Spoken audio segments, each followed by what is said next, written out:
Again?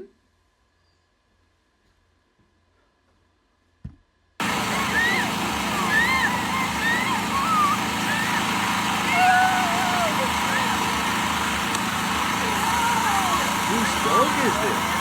I always ask my kids, try to calm the people down and tell them this sound is just going to elevate this problem. And then put the leash all the way in the top and just stay there until the dog breathes, let it go. And nobody, the humans can argue with each other after they bring the piece from the dog, so there is no trauma, and the dog that was just bitten, and the dog that is there was the attacker, his mind actually learned something good from that moment, right? And please never, never, ever, ever, ever blame the dog. Definitely learn to assess and evaluate so you can see this problem, because this problem happened 2 times. See, that's a dog that is in a follower state to begin with.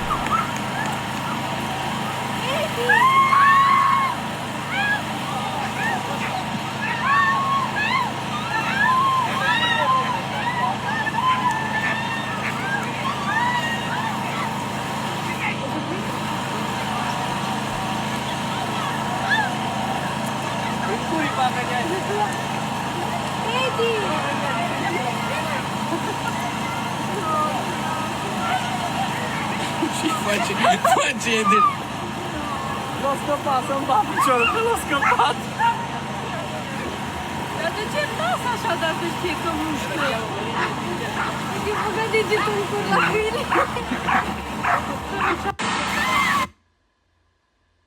Again?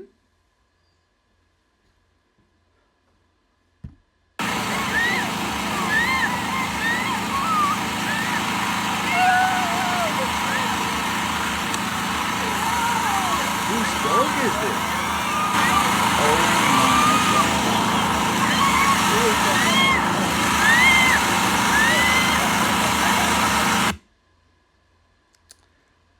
That was sickening.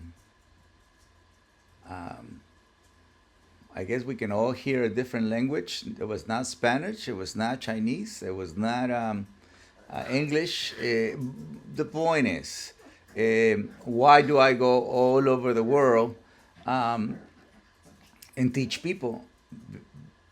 Because of this, right? This is sickening behavior, because they had this German Shepherd mix dog that is absolutely in a very aggressive state, right? It's preying on dogs, especially little dogs, and no one seems to be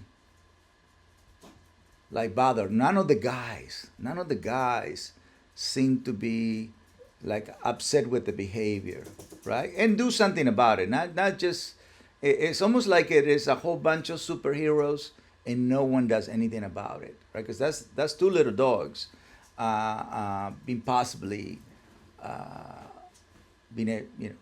dying because it's the mouth of a German Shepherd on their bodies, and it's this other guy that came in and it poked the butt of the dog, and so he can release.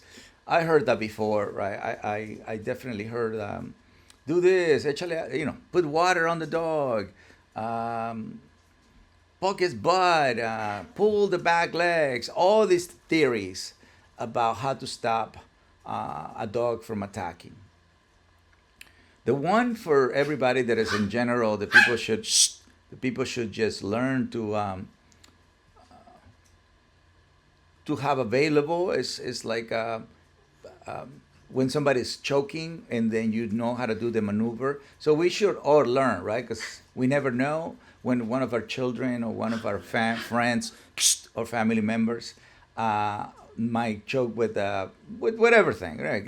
It can be a piece of meat that it could, you swallow for the wrong place, water, whatever. So that's a general thing. That's what I'm trying to say. Like, we should all learn certain helpful maneuver.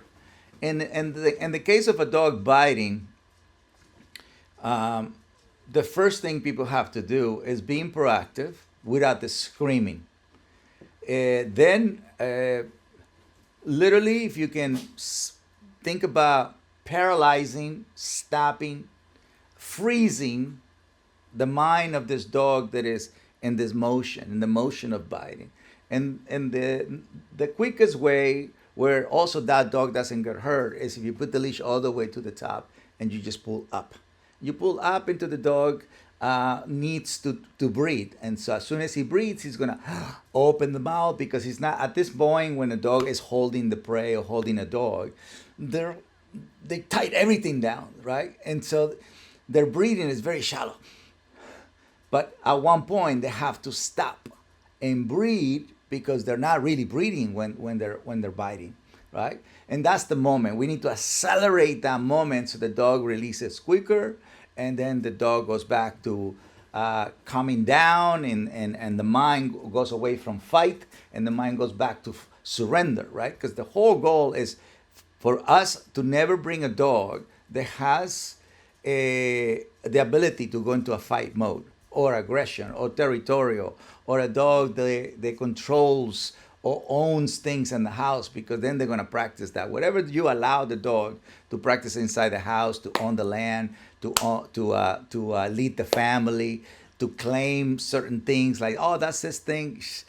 My suggestion is don't allow them. Do let them experience everything in a calm, surrender, happy-go-lucky way, right? Because if you ever want that dog, that German Shepherd, the Rottweiler, the Pit Bull, the Presa Canario, to go into the public, we need to make sure that we bring this powerful breed, or any breed, in a calm, surrender, happy-go-lucky state. And that's it. Obviously, this is not what this dog is doing, right? And the dog is not doing it because the human did not create this state of mind. That's why we need to understand. It's not about the dog being obedient. It's about the dog trusting and respecting and loving this lifestyle, right? So if the dog trusts that it's about being calm, that the human will let him know, hey, this dog yes, this dog no, or do not play this hard or this intense with a cat.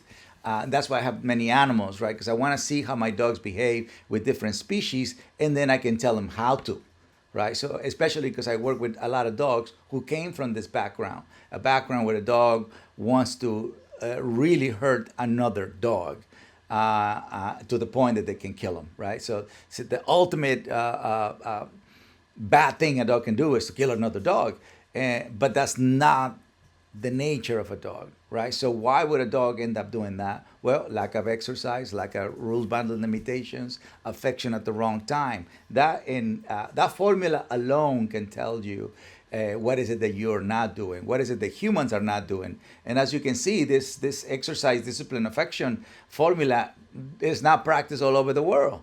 And so that's why for me, being on the show for 20 years and being and knowing that my show has been seen in 120 countries, it allows me to bring this information, this education, this knowledge, so people learn how to prevent, moments like this. In the meantime, none of the guys did a great job, unfortunately. I hope my kids never behave this way, where they don't really care about a life, and if they can pitch in and they can come in. I always ask my kids, try to calm the people down and tell them this sound is just going to elevate this problem, and then put the leash all the way in the top and just stay there until the dog breathes, let it go, and nobody, the humans can argue with each other after they bring the peace from the dog, so there is no trauma, and the dog that was just bitten, and the dog that is there was the attacker, his mind actually learned something good from that moment, right? And please never ever blame the dog. Definitely learn to assess and evaluate so you can see this problem, because this problem happened 2 times. And so can you imagine how irresponsible whoever owns that dog, or whoever is the protector of that dog, or that was a very irresponsible move. I'm not attacking people.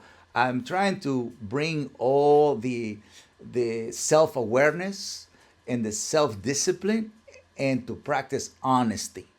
animals, right? Because we can't really blame animals, and we humans have to take full responsibility of what they do in our home and outside our home.